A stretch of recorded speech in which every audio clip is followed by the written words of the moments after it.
It was a cold Wednesday morning in Toronto when Jack Morris arrived at the offices of the Blue Jays.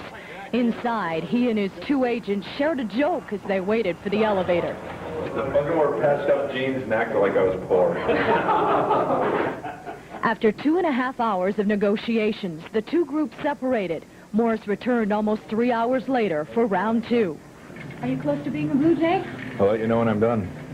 Finally, 7 hours after they had begun, the two sides reached an agreement. Jack Morris walked in with a glass of champagne and announced he was a Toronto Blue Jay. I think a good deal for both parties, and I look forward to the new challenges here in Canada.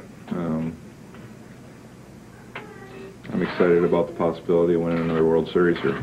He's a very competitive person, someone that's going to make a great addition to our ball club. Morris would not say how long the deal was for, but he was clearly happy with what the Jays had offered. He says he's not happy about leaving Minnesota, but he knew his days with the Twins were over. I enjoyed the year. It was one of the greatest years of my career. I'm getting a ring out of it, and I don't want to say anything bad. I love Minnesota. Teresa Herger, TSN, Toronto. Began his career with the San Diego Padres in 1973. Played in 56 games that season, hitting .277. As early as 1974, he was leading the Padres in RBIs. He would go on to play 8 seasons in San Diego. In '81, his first as a Yankee, he led the team in games, at-bats, hits, total bases, doubles, and RBI. Once with the Bronx Bombers, Winfield smashed 37 homers, second in the American League. But his defense was also very well respected. He was awarded some Gold Gloves while playing in New York for catches just like that one. In 1989, Winfield sat out the entire season, and midway through 1990, he was traded for Mike Witt and was off to California. Last season with the Angels, he put up pretty good numbers, hitting .262 with 28 home runs while driving in 86 runs. So Dave Winfield's statistics over the past couple of seasons look like this. In 1988, outstanding with the Yankees. In 1989, back problems deprived him of the season. But as has been the case ever since 1985 when the Jays won their first division, interrupted only once by the '87 Tigers, either Toronto or Boston has been the team to beat. And it looks the same way for 1992. Toronto is getting tired of being called the Blow Jays. They've had the best record in the division the last 7 years, but they just can't seem to get over the hump and make it into their first World Series. In that 7-year span, the Jays have won the division 3 times, finished runner-up 3 others, but no rings to show for it. So they went out and plucked Dave Winfield out of the free agent waters to help an offense that was 11th in the league in runs scored, and Jack Morris to help a pitching staff that just can't seem to win the big one. It's a great baseball city. Obviously, by their attendance, it draws more than anybody else, and they're looking for a winner, and it'd be great in its own way to do it all over again up in Toronto. Putting a healthy Dave Steve back with Morris, Jimmy Key, and Todd Stottlemyre just might finally put Toronto in the World Series. This is Peter Gammons, ESPN.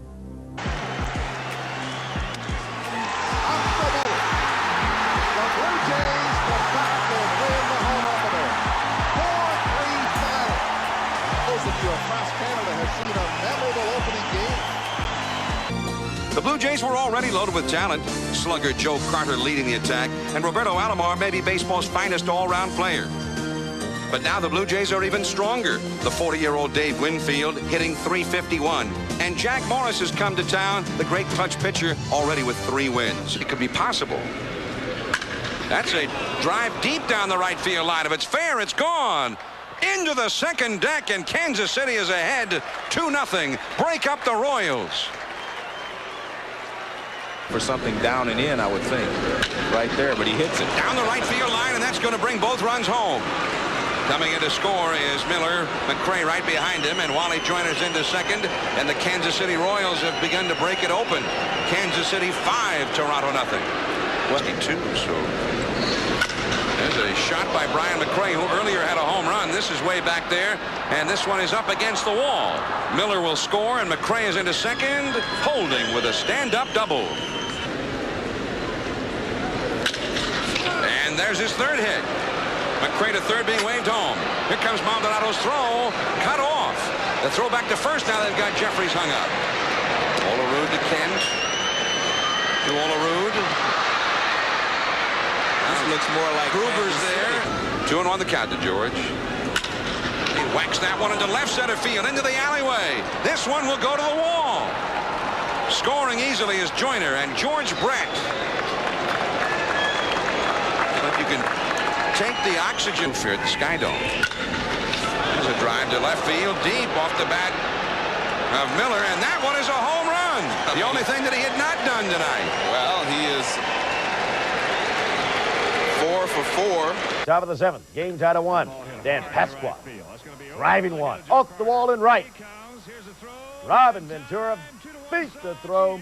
2-1 White Sox. Go to the bottom of the 9th. Sox still up 2-1, but then Dave Winfield made Bobby Thigpen look bad. Parked that one over the wall and right field. 2-2 game to set the winning stage for the home team. Greg Myers in a pinch hitting role. Base hit to left.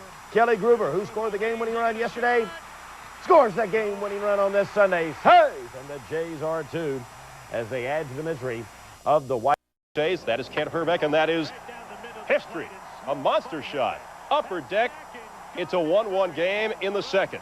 On to the 6th. Twins up 3-1. Not for long. Joe Carter deep to left center. A 2-run blast off John Smiley. It's tied at 3. We go to extra innings. Top of the 10th. Carl Willis on for the Twins. The pitch to Devon White. And he hits a gapper.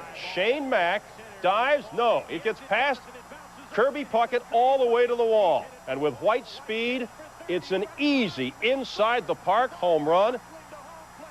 And the Jays go on to win it in extra innings, 5-3. Devon White also had a last season, getting the hardware for a job well done in 91. Top of the 8th, a 4-4 tie. Bob Kipper on the mound, and John Olerud. It is history. The Jays with their first lead of the day. It was a 5-4 ball game. We move to the bottom of the 8th. 2 on, 1 out, a double play ball. Kelly Gruber to Robbie Alomar. But he doesn't get a grip on it. Only 1 out on the play. Next batter, Scott Lance, makes him pay. Base hit up the middle. Kirby Puckett comes around to score. It's a tie ball game. Todd Stottlemyre still hasn't won since May 4th. Top of the 13th, Derek Bell's sacrifice fly gave the Jays the lead. Then Manuel Lee singled up the box. Pat Borders comes home. Kirby Puckett's throw is late, and the Jays win another one. Their 2nd straight extra inning affair at the Dome. Devereaux, 5th inning scoreless. Candy Maldonado hits one up there, out there, but Segui is back there and makes a nice catch.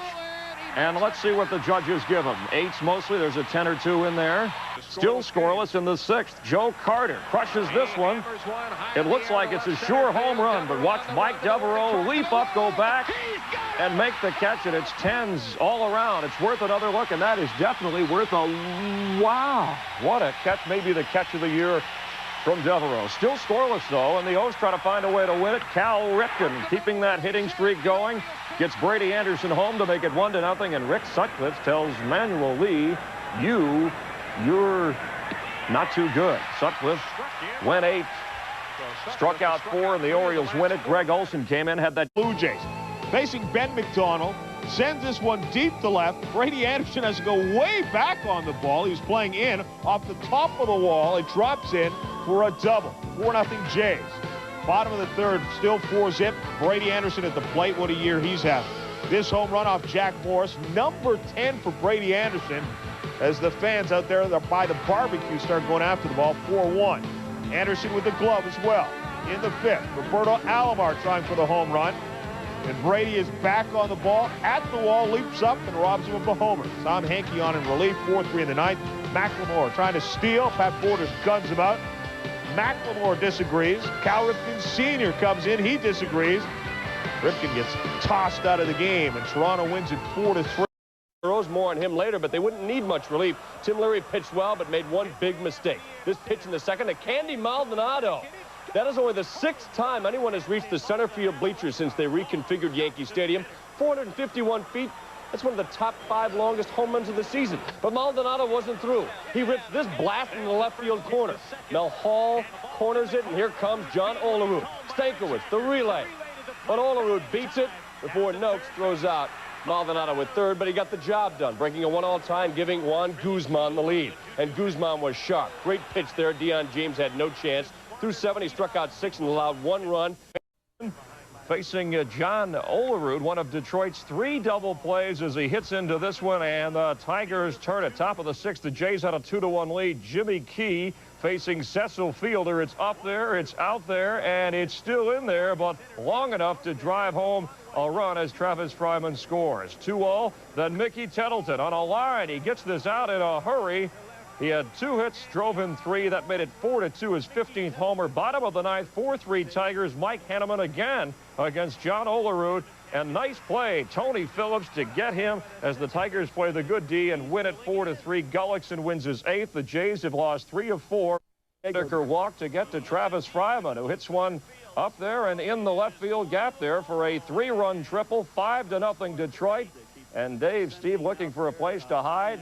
Cito Gaston found a place. The advantage of being the manager. 6-0. Mark Leiter facing Roberto Alomar, who hits it up towards right. Rob Deere, he sees it, he saw it, and he lost it. That's a triple for Alomar. It cuts into the lead. Sparky can remember when his days as a player, played 1 season as a second baseman with the Phillies and still hangs on to that glove. It was in 1959. Detroit led 9-6. Alomar with a 2-run homer to right, cut into the lead. The game was tied at 10. Top of the 8th, Mike Timlin trying to protect it. Cecil Fielder with the fly to right. Dave Winfield with a runner at third makes the catch. Dan Gladden is coming home on the throw. It looks like it's in time, but he is called safe. And Winfield doesn't like it. It doesn't matter. Detroit wins it in a slugfest. 7th inning, but remember this man, Glenn Allen Hill, whom the Blue Jays traded away a year ago. Devo White at first. Alomar takes the Ted Power pitch to left, and Glenn Allen suddenly had another one of those dreams about spiders. Next up, Joe Carter. He has identified the Cleveland defensive weakness. Through Hill's legs. Both runners score to tie the game, but in the 8th against the usually reliable Dwayne Ward. Coles at second, Paul Sorrento. It's long gone. Indians knock off the first-place Jays 7-6. Morris thus does not get his 31st career win against the Indians, nor his 10th. Fire slams that down the line in third. That'll score Brown 2-0. RBI double as he's on his way to second. 2-0 for the Athletics. In right field. Carter will chase it. Up and over the wall. No, off the wall. Run scores, makes it 5-0. Brown has got himself a double. And the A's increase their lead. Facing the home run king of the American League, Mark McGwire, who sends one way, way up in left center field. And that is McGwire's 28th of the year. One pitch from McDonald, gone. To just reflect upon that for 3 days. Vaughn Weisley's good wood on this. Carter can't catch up to it. Bordick will score all the way from first base. Weiss has hit a triple, and it's 8-0. From the Toronto Blue Jays, pitcher Juan Guzman. Leading off from the Toronto Blue Jays, second baseman Roberto Alomar.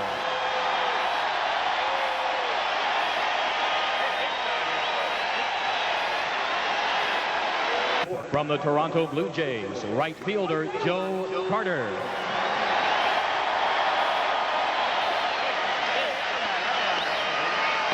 Padres. A lot of Padres here tonight. Base hit for Carter. Boggs is a slow runner, but he's being waved in and then stopped at the last moment by Buck Showalter.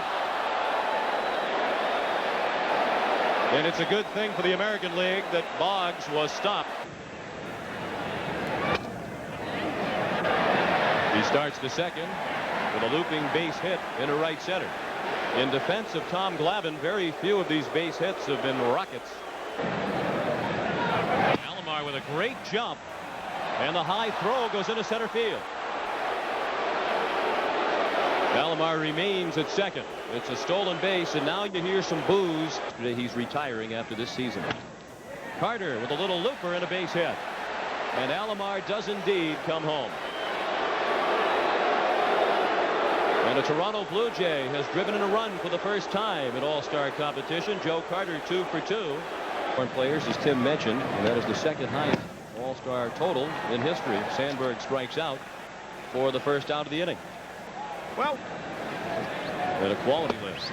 Guzman on the inside corner for strike 3.